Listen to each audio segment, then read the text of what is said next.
तो hello guys, आप सभी का एक बार फिर से बहुत बहुत स्वागत है आपके और हमारे यूट्यूब चैनल जॉसुर में। देखिए दोस्तों, ये एफएसआई वॉचमैन के लिए जो प्रैक्टिस सेट चल रही है उसका प्रैक्टिस सेट्स नंबर 9 है ना। इसमें हम लोग आज साइंस के टॉप 20 क्वेश्चन डिस्कशन करेंगे, है ना। ये जीके के पर्सपेक्टिव से साइंस के बहुत इंपॉर्टेंट क्वेश्चन हैं। उम्मीद करता हूँ कि ऐसे क्वेश्चन आपको एग्जाम में देखने को मिल सकते हैं, तो बी केयरफुल, आप लोग बहुत अच्छे से प्रिपेयर करिए। और किसी क्वेश्चन में कोई डाउट होता है तो प्लीज़ आप कमेंट सेक्शन में कमेंट करके अभी तक जैसे आपके जो भी डाउट्स होते हैं उसके अकॉर्डिंग पूछते हैं वो पूछ सकते हैं। और देखिए, वीडियो का जो पीडीएफ फाइल है ना, आज के कंटेंट का, आज के जो भी क्लास है उसका पीडीएफ फाइल आपको बाकायदा टेलीग्राम चैनल है वहाँ पे मिल जाएगा, तो आप वहाँ पे जाके ज्वाइन करके उसको डाउनलोड कर सकते हैं। और बहरहाल और किसी चीज़ में आपको डाउट होता है तो प्लीज़ आप कमेंट सेक्शन में कमेंट करके मेरे साथ वो शेयर कर सकते हैं। तो फिर चलिए बिना किसी टाइम वेस्ट के वीडियो को स्टार्ट करते हैं और जानते हैं आज के टॉप 20 क्वेश्चन कौन कौन से हैं। ओके, यहाँ पे हम लोग बात करते हैं, है ना। आज का पहला नंबर का सवाल है जिसमें आपसे पूछा जा रहा है कि प्याज किसका संशोधित रूप है। आपको बताना है कि जो ऑनियन, जो प्याज है वो किसका संशोधित रूप है। क्या वो एक पत्ता का संशोधित रूप है, या फिर एक स्टेम यानी कि तना का संशोधित रूप है, या फिर रूट यानी कि जड़ का संशोधित रूप है, या फिर इनमें से कोई नहीं। दोस्तों, तो इसका सही आंसर हो जाएगा ऑप्शन नंबर बी, यानी कि प्याज एक तना, एक स्टेम का संशोधित रूप होता है। ओके, आज का हमारा सेकेंड नंबर का क्वेश्चन है कि सेकेंड नंबर का क्वेश्चन आपसे पूछ रहा है कि गैर बायो गैर बायोडिग्रेडेबल कचरे से छुटकारा पाने के लिए सर्वोत्तम समाधानों में से एक है ना। तो क्या ये जलन, या फिर डंपिंग, या फिर दफन, या फिर रिसाइकलिंग। तो देखिए दोस्तों, अगर आपको जो गैर डिग्रेडेबल जो कचरे होते हैं, है ना, उनसे छुटकारा पाने का सबसे एक बढ़िया ऑप्शन है कि आप रिसाइकलिंग कर लीजिए, उनका फिर से पुनर्चक्रण, या फिर से उनको यूज़ में करके आप लोग, जो जैसे आज के डेट में जो पॉलीथीन होता है जो क्या है, सड़ता गलता नहीं है, तो हम उसका फिर से रिसाइकलिंग करके, उसका फिर से उसको रीयूजेबल करके, उसका उपयोग करके उसका जो उपयोग है उसको कम कर सकते हैं। ओके,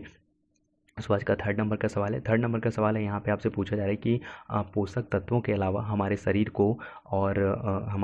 को खाली स्थान और पानी की आवश्यकता होती है। आपको बताना है कि हमारे शरीर में पोषक तत्वों के अलावा और ऐसी कौन सी चीज़ है जो पानी के अलावा और हमारे शरीर को आवश्यकता होती है। तो वो क्या, कार्बोहाइड्रेट की, या फिर वसा की, या फिर प्रोटीन की, या फिर आहार फाइबर की। तो इसका सही आंसर हो जाएगा ऑप्शन नंबर डी, यानी कि हमारे शरीर को पानी और प्रोटीन, मतलब जितने भी पोषक तत्व होते हैं उनके अलावा हमारे शरीर को आहार फाइबर की बहुत ज़्यादा आवश्यकता होती है। ओके, आज का चौथा नंबर का सवाल है। चौथा नंबर का सवाल आपसे पूछा जा रहा है कि बी कॉम्प्लेक्स समूह में के नियासिन ए विटामिन की कमी से कौन सा रोग होता है। आई होप जहाँ तक मैं रिमाइंड कर पा रहा हूँ ये क्वेश्चन रिपीट हो रहा है, जिसका डायरेक्ट आंसर हो जाता है पेलाग्रा, है ना। उसके बाद आज का पाँचवा नंबर का सवाल है ना। पाँचवा नंबर का सवाल है कि अमीबा अपना भोजन कहाँ पचाता है। आपको बताना है कि जो अमीबा होता है ना, वो अपना फूड को, जो खाना होता है उसको कहाँ पे डाइजेस्ट करता है। क्या वो एसियोडोपिया में उसका पाचन करता है अपने भोजन का, या फिर न्यूक्लियस में, या फिर खाद्य रिक्तिका में, या फिर कोशिका झिल्ली में। तो इसका सही आंसर हो जाएगा ऑप्शन नंबर सी, यानी कि जो अमीबा है वो अपना भोजन का पाचन खाद्य रिक्तिका यानी कि फूड वैक्यूल में करता है।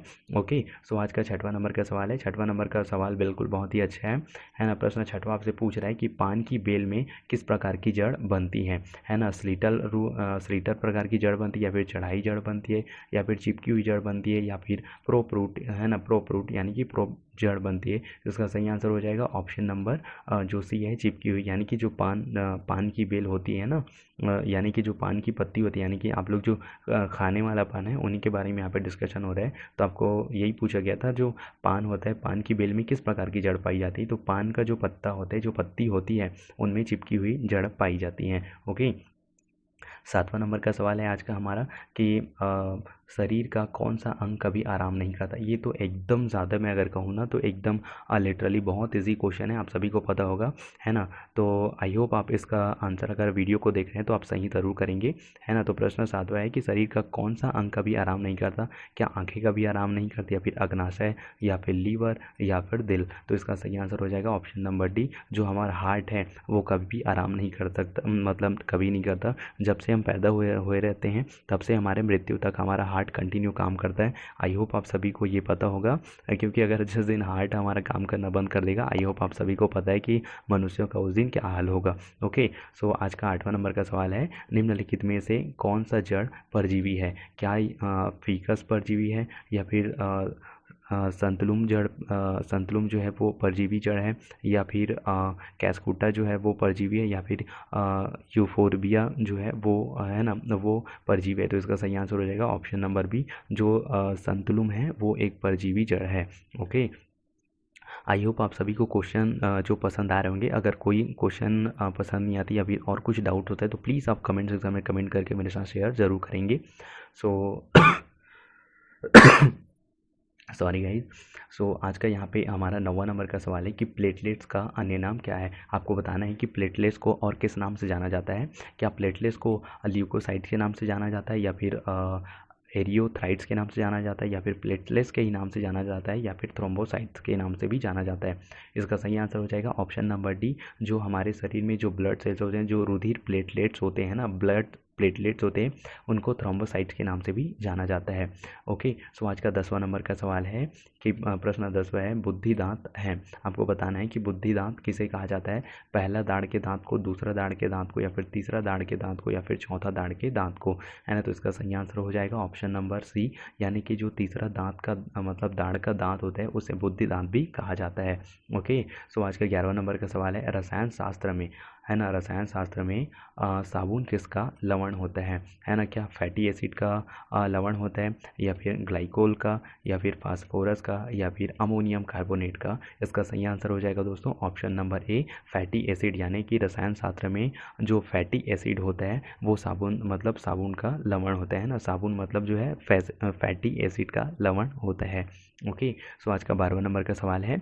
12वां नंबर का सवाल आपसे पूछा जा रहा है, रेडियोधर्मी तत्व उत्सर्जित करते हैं। आपको बताना है कि रेडियोधर्मी जो तत्व होते हैं, है ना, वो क्या उत्सर्जित करते हैं। क्या रेडिवेक्स उत्सर्जित करते हैं, अवरक्त किरणें उत्सर्जित करते हैं, या फिर पराबैंगनी तरंग उत्पन्न करते हैं, या फिर अल्फा बीटा और गामा विकिरण उत्पन्न करते हैं। आई होप आप सभी ने अगर साइंस 10 तक पढ़ा है तो आप सभी को इसका सही आंसर पता होगा। इसका सही आंसर हो जाएगा ऑप्शन नंबर डी, है ना। जो रेडियोधर्मी तत्व होते हैं वो अल्फा बीटा और गामा जो रेस होते हैं, रेडिएशंस होते हैं, वो उत्सर्जित करते हैं।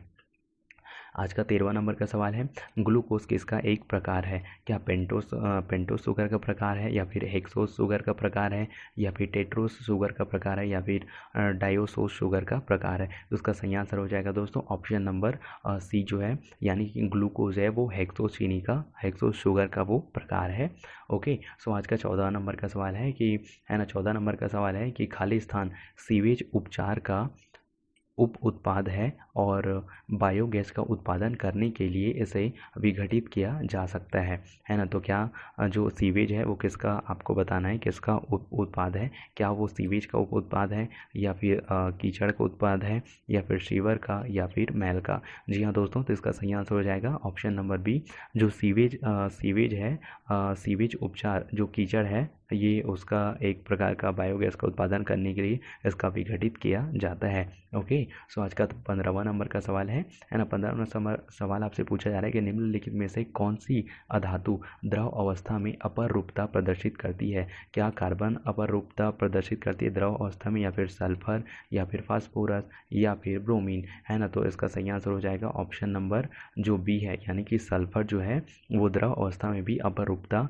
प्रदर्शित करती है। ओके, सो आज का 16वां नंबर का सवाल है। 16 नंबर का सवाल आपसे पूछा जा रहा है, आर्यन किस तत्व का रासायनिक प्रतीक है। आपको बताना है कि ये जो आर्यन है वो किस तत्व का रासायनिक प्रकार है, रासायनिक प्रतीक है।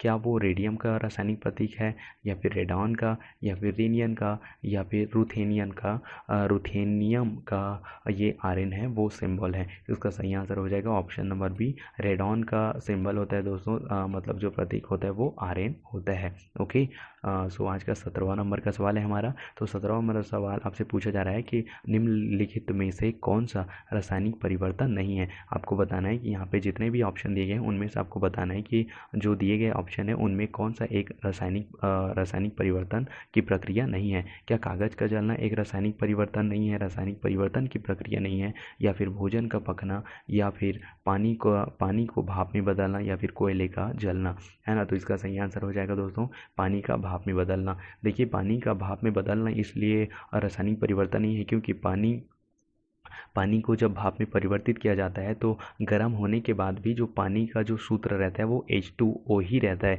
इसमें किसी प्रकार का चेंजेस नहीं होता है। लेकिन देखिए कोयले को जब जलाया जाता है तो उसमें वेरियस गैसेस निकलते हैं, जैसे कार्बन डाइऑक्साइड हो गया, जलाने के बाद उसमें और गैसेस वगैरह निकलती है। भोजन जब पचता है तो उसमें भी ग्लूकोज का निर्माण होता है, और कागज़ को जब जलाया जाता है फिर भी उसमें बहुत सारे जो कार्बन ऑक्साइड हो गया, कार्बन मोनोऑक्साइड है, वो सारी गैसेस निकलती हैं, है ना। तो वो उसके रूप में तो परिवर्तित होता ही होता है, साथ ही साथ उसमें वेरियस और प्रोडक्ट्स भी निकलते हैं। इसीलिए ये जो है लेकिन इसीलिए पानी को भाप में बदला जाता है, तो वो रासायनिक परिवर्तन की अभिक्रिया नहीं कहलाती है। ओके, सो आज का 18वां नंबर का सवाल है। 18वां नंबर का सवाल आपसे पूछा जा रहा है कि आम को कृत्रिम रूप से पकाने के लिए किस रसायन का उपयोग किया जाता है? क्या सल्फर डाइऑक्साइड का उपयोग किया जाता है, नाइट्रस ऑक्साइड का उपयोग किया जाता है, या फिर कैल्शियम कार्बाइड का उपयोग किया जाता है, या फिर फास्फोरस का उपयोग किया जाता है? तो दोस्तों इसका आंसर हो जाएगा, सही आंसर कैल्शियम कार्बाइड का उपयोग आम को कृत्रिम रूप से पकाने के लिए उपयोग में लाया जाता है। ओके, आज का 19वां नंबर का सवाल है कि निम्नलिखित में से कौन सी गैस रंगीन होती है? ऑक्सीजन गैस रंगीन होती है, नाइट्रोजन गैस रंगीन होती है, क्लोरीन गैस रंगीन होती है, या फिर हाइड्रोजन गैस रंगीन होती है? इसका सही आंसर हो जाएगा दोस्तों ऑप्शन नंबर सी जो है, यानी कि क्लोरीन गैस जो होती है वो रंगीन होती है। इसके अलावा जो ऑक्सीजन, नाइट्रोजन और हाइड्रोजन गैसेस हैं वो तीनों गैस जो हैं बिल्कुल ही रंगीन गैस होती हैं। आज का 20वां और सबसे अंतिम नंबर का सवाल है दोस्तों, निम्नलिखित में से कौन सा व्यावसायिक ऊर्जा का स्रोत नहीं है? क्या कोयला जो है व्यावसायिक ऊर्जा का स्रोत नहीं है, या फिर पेट्रोलियम, या फिर प्राकृतिक गैस, या फिर जलाऊ लकड़ी? इसका सही आंसर हो जाएगा दोस्तों ऑप्शन नंबर डी, जलाऊ लकड़ी जो है प्राकृतिक रूप से है ना व्यावसायिक ऊर्जा का स्रोत नहीं है। अब आप लोग पूछेंगे तो सर आजकल तो लकड़ियों को भी बेचा जाता है, तो फिर ये किस प्रकार से मतलब ऊर्जा का एक व्यावसायिक स्रोत नहीं हुआ? तो देखिए हाँ, आपका सवाल जो है बिल्कुल सही है आपका पूछना कि लकड़ियों को बेचा जाता है वेरियस है ना वेरियस काम के पर्पस में। लेकिन देखिए यहाँ पे बेसिकली बात हो रही है ऊर्जा की, तो लकड़ी के जितने भी उपयोग किए जाते हैं वो पार्टिकुलरली हम अपने घरों में खाना बनाने या फिर और वेरियस काम के लिए करते हैं। लेकिन फ़िलहाल के लिए उसका जो जलाऊ लकड़ी होता है उसका एक व्यापारिक स्तर में जो है मार्केटिंग नहीं होता, इसलिए यहाँ पे इसका ऑप्शन नंबर डी जो है सही आंसर होगा।